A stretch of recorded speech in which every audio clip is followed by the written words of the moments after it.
from 2014. Tonight, Channel 9 feature a Ray Martin interview with former Prime Minister Julia Gillard. In the interview, Gillard will attempt to reinvent herself for post-political employment opportunities. It is interesting the interviewer is Martin and not Laurie Oakes. Oakes is partisan ALP, but part of the Rudd camp, having leaked damaging information about Gillard in favour of Rudd.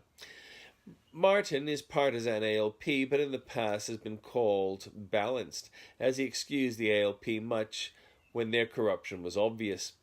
Tonight, Gillard will lie about several significant things. Gillard will lie about how and why she deposed Rudd, claiming she was hesitant and in two minds.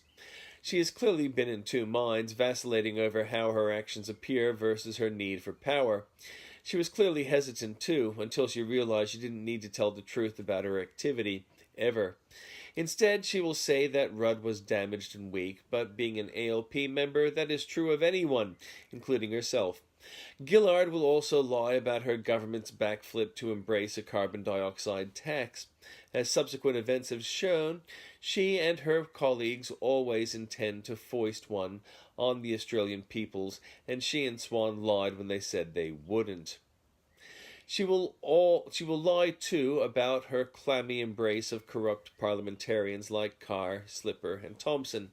She will claim they misled her and she trusted them. The truth is she would have used anyone to hang on to power, and did.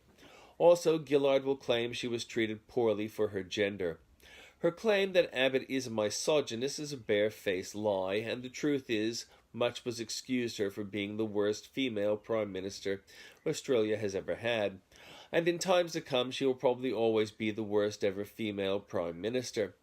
Following Mr Abbott's election victory, ALP claimed the Conservatives did not value science research, as they did not have a science minister.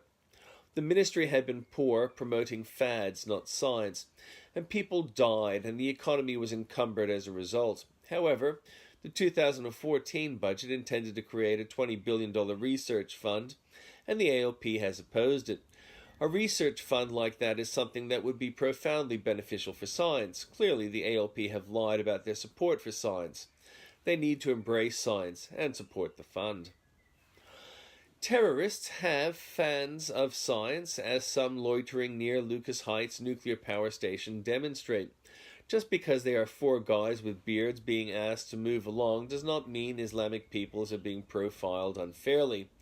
There have been planned attacks in the past, and Australia has a security issue at the moment.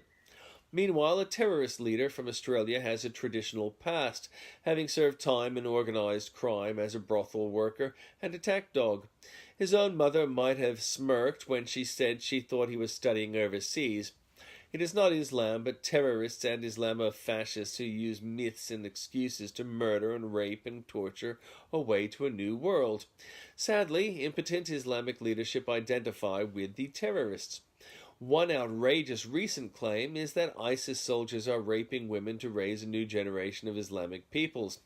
But children are not merely conceived, they are raised too, and these intended absent fathers will not achieve their claim, even as they achieve their aim. And so we have a terrorist manifesto, the voice of someone who hates us, a criminal, torturer, rapist, and killer, ordering his minions to go forth, and the pathetic mainstream media excuse the activity, saying there are legitimate reasons for the activity. Blaming Jews for living, blaming Western culture for existing, blaming deprivation experienced by poor Islamic peoples who are badly led. But there is no excuse for terrorism. Wilkie has campaigned on one excuse. He has claimed that the invasion of Iraq was based on a lie, that there is no weapons of mass destruction. He still claims this after Syria unleashed it on their own people. ALP is divided on security too.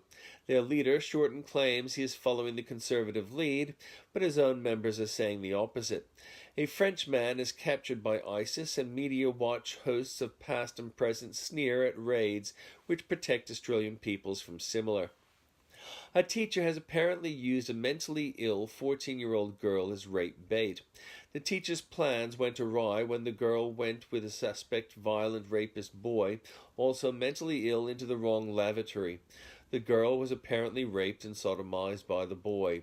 There is no report yet of the teacher doing serious jail time for neglect and stupidity. A new migrant shop owner has been charged with setting an arson fire in his own business, which claimed the lives of 3 people. Clive Palmer has claimed that Jackie Lambie, his hand-picked member of Parliament in the Senate, is not very bright. Seems to have taken him a long time to realise it.